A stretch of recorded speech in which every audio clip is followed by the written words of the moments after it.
C'est compliqué de me faire sursauter, mais ça m'a eu.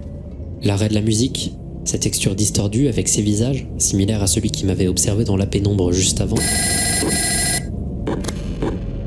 J'ai continué à avancer en me disant qu'à la différence des autres jeux de Kanoguchi, il n'y a aucun moment dans ce jeu où les choses deviennent prévisibles, alors que c'est le jeu où tu pourrais t'y attendre le plus. Le visage déformé continue de se compléter et d'autres parties de l'écran se corrompent. Et si la dernière fois ces petits glitches se manifestaient en intervertissant 2 passages de l'écran, ici on remarque que ça ne correspond à aucun endroit de l'écran. C'est un petit bout d'une vidéo qui se joue en boucle, et on dirait qu'ici, c'est le début d'un œil. Encore un œil.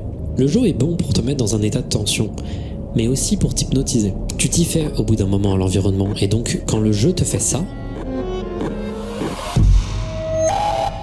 je vous promets que c'est très efficace. Puis là, une forme de routine se crée, et plus vous avancez, plus votre écran se désagrège, et plus la forme au milieu se complète. Vous passez des centaines de mètres de couloirs constamment changeants, corrompus de plus en plus de manière grotesque, parfois changeant de manière chaotique, sans jamais que vous ne vous sentiez parfaitement en sûreté.